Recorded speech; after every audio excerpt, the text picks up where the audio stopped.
जल, स्वास्थ्य, शिक्षा, बिजली, कोई ऐसा मुद्दा नहीं था जिसको मैंने शानदार तरीके से विधानसभा के पटल पर नहीं रखा हो। 2019 से 24 तक विपक्ष भारतीय जनता पार्टी जितना आक्रामक थी, इस बार आप देख लीजिए उतनी आक्रामक नहीं दिखी। क्या वजह रह सकती है? दिल्ली से ही डायरेक्ट सूचना मिली है। जी, हमें ये सूचना थोड़ा सा। झारखंड विधानसभा का बजट सत्र आज समाप्त हो रहा है और चर्चा में रहे विधायक जयराम महतो, और आज आप खुद कहते हैं कि सरकार भी आपकी पीठ थपथपा रही है। नवनिर्वाचित विधायक के तौर पर आपका कामकाज बहुत बेहतरीन रहा है, लोकल से लेकर वोकल तक। और आज संसदीय कार्य मंत्री ने अपने कक्ष में मुझे बिल्कुल कहा कि जयराम बाबू, जब पहली बार मैं बिहार का अंग बना था और जब मैं खड़ा हुआ था अपना वक्तव्य को रखने के लिए, तो शायद मैं कुछ सेकंडों में बैठ गया था। तब उधर के नेता ने कहा हमारे नेता से कि अपने खिलाड़ी को कहिए होमवर्क करके आए, और आप बिना कोई सहयोग के, बिना किसी आपका कोई सलाहकार के, आपने जिस प्रकार से विगत साल भर से और इस बार खासकर विधानसभा को प्रेजेंट किया है, यह निसंदेह आप बहुत अच्छा कर रहे हैं। तो ये मेरे लिए एक उपहार है। जयराम है तो ये मानकर चल रहे हैं कि विपक्ष की भूमिका में है वो, और पूरी मजबूती के साथ। हम अपने से क्यों कहेंगे? आप किसी भी राज्य में जाइए और फीडबैक लेकर आइए, चाहे कोई मुद्दा रहे। अभी देखिए, स्थान नीति का मामला लेकर आए, नियोजन नीति का मामला लेकर आए, निजी क्षेत्रों में झारखंडियों को आरक्षण का मामला लेकर आए, जल, स्वास्थ्य, शिक्षा, बिजली, कोई ऐसा मुद्दा नहीं था जिसको मैंने शानदार तरीके से विधानसभा के पटल पर नहीं रखा हो। आंदोलन करने वाले जितने भी साथी, मैंने उनके मांगों को लेकर विधानसभा में आया।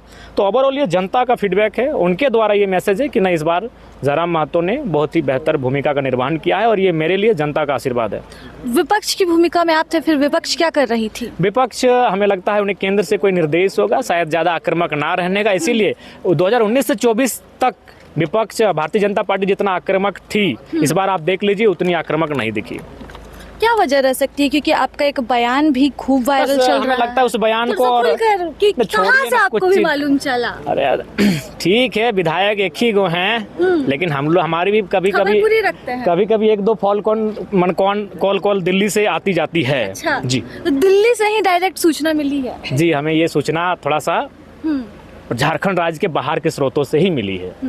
क्या समीकरण बन सकता है? एक बार हमारे समीकरण तो आप लोग भी समीक्षा करिए। आप तो हमसे, अरे हम तो 1 साल का विधायिका को जान रहे हैं, आप लोग तो कई सालों से देख रहे हैं, विधायिका को समझ रहे हैं। आप लोग भी तो बिल्कुल ठीक ऊपर में बैठते हैं, भले अंदर नहीं जाते हैं, वहाँ से आप लोग समझ रहे हैं विधायिका को। हमें लगता है आप लोग बेहतर जानते हैं। लक्ष्मी जी, आप इसकी समीक्षा स्वयं करें। मतलब दर्शक को बताएं कि मतलब जो समीकरण आप बोल रहे हैं कि आप बताइए, आज आप अपने चैनल में एक समीक्षा जाके करिए बैठ के, और आप चीजों पे मंथन करिए और उस पर आप रखिए इस बात को। अच्छा, कुर्मी की भी आपने बात उठाई है, 1932 खतियान की भी बात जो है बहुत लंबे समय बाद सदन में ये आवाज गूंजी है। निसंदेह और बिल्कुल बेबाक और शानदार तरीके से गूंजा है। मैंने तमाम तथ्य दिए कि मुख्यमंत्री आसाम गए थे। आसाम जब गए थे तो अपने हमको पता करना चाहिए कि जब हम 1940 में 1930 में जो झारखंड के लोग आसाम गए हैं, उनको एक नया वहाँ कॉलम ही मिला है टी ट्राइब्स का। तो ठीक उसी प्रकार अगर हमारे राज्य में, चूंकि ये बात आती है कि भाई बहुत सारे लोग उत्तर प्रदेश, बिहार, बंगाल, गुजरात, छत्तीसगढ़ से आके रह बस गए हैं, तो मैंने कहा एक श्वेत पत्र का नियमावली बने कि भाई अगर आप इस राज्य के बाहर किसी भी प्रकार के सरकारी दस्तावेजों में केवल सरकारी नौकरियों को छोड़कर नहीं आपका नाम अंकित है, तो एक श्वेत पत्र जारी करे, और सरकार उसमें असम के तर्ज पर, चूंकि असम बार बार मुख्यमंत्री जा रहे हैं, एक नया विकल्प, एक व्यवस्था लेकर आए। लेकिन ओरिजिनल जो झारखंड है, मूलवासी हैं, जिन्होंने संघर्ष के साथ इस राज्य का निर्माण किया है, उनको तो भाई स्थानीय नीति की सौगात आपको देनी होगी।